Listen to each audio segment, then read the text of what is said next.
Laymen's evangelical fellowship స్థాపకులు దానియేలు గారు 1950వ సంవత్సరం అక్టోబర్ 8వ తేదీన చేసిన ప్రసంగము. ఆదికాండము 18వ అధ్యాయము 20 నుండి 23 వరకు.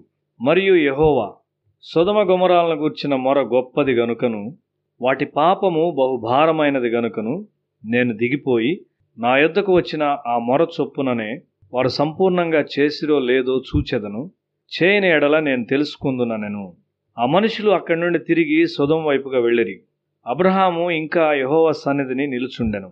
అప్పుడు అబ్రహాము సమీపించి ఇట్లనెను, దుష్టులతో కూడా నీతిమంతులను నాశనము చేయుదువా? దేవుడు 2 గొప్ప నగరాలను నాశనం చేయబోతూ ఉన్నాడు. అయితే దానికి ముందుగా ఆయన దాన్ని గూర్చి అబ్రహామునకు చెప్పాలని అనుకున్నాడు. ఎందుకనగా అక్కడ నివసించుటకు ఎంచుకొనిన తన తమ్ముని కుమారుడైన లోతును గూర్చి అబ్రహాము శ్రద్ధ కలిగి ఉన్నాడు కాబట్టి. బహుశా అబ్రహాము లోతు కొరకు ప్రార్థించుచుండెడివాడు.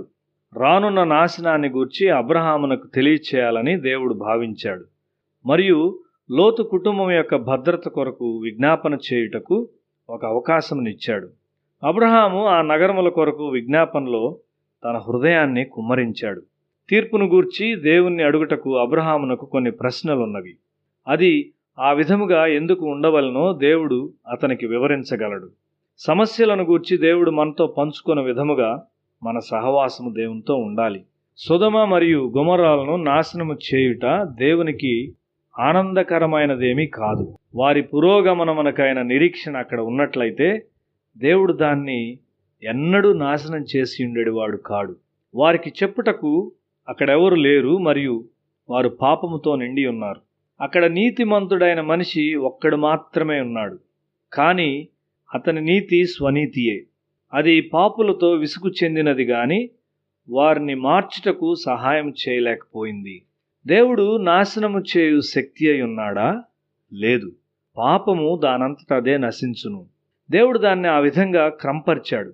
దాన్ని వేరే విధంగా నీవు కోరుకుంటావా?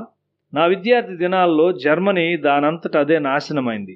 ఇండియా ఒక క్రైస్తవ దేశముగా తయారయ్యేంత వరకు దేవుడు దాన్ని దీవించలేడు అని నేను చెప్తూ ఉండేవాడను. ఆ విధముగా నీవు ఎట్లు చెప్పగలవు? జపాన్ దేశాన్ని చూడు, అదెంత అభివృద్ధి చెందింది. 50 సంవత్సరాల్లో ఐరోపా దేశంతో సమానంగా వృద్ధి చెందును అని నా స్నేహితుడైన ఒక విద్యార్థి నాతో చెప్పాడు.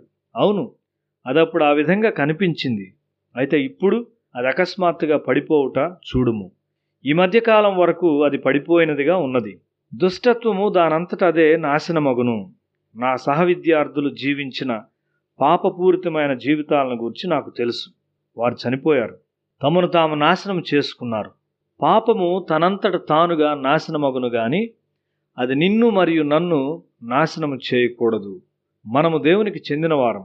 మీరు తెలుసుకొని నన్ను నమ్మి నేనే ఆయన్నని గ్రహించున్నట్లు మీరును నేనేర్పరచుకొనిన నా సేవకుడును నాకు సాక్షులు అని యెషయా గ్రంథము 43వ అధ్యాయం 10వ వచనంలో దేవుడు చెప్తూ ఉన్నాడు.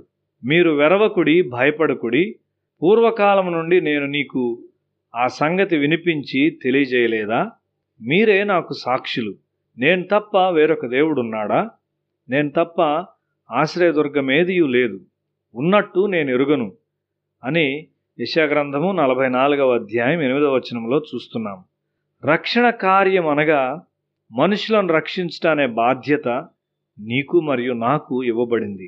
ఇప్పుడు నీవు యొప్పేకు మనుషులను పంపి పేతురు అను మారుపేరు గల సీమోన్ను పిలిపించుము. అతడు సముద్రపు దరినున్న సీమోనను ఒక చర్మకారుని ఇంట దిగియున్నాడని అతనితో చెప్పెను. అపోస్తలుల కార్యము 10వ అధ్యాయము 5-6 వచనాలు. దూత కొర్నేలి ఇంటికి వచ్చాడు, కానీ సువార్త ఇవ్వలేదు. సీమోను కొరకు పంపుము, అతడు నీకు చెప్పును అని దూత చెప్పాడు. మనుషులను రక్షించు ఈ కార్యము దూతలకు ఇవ్వబడలేదు గాని అది మనకు ఇవ్వబడింది.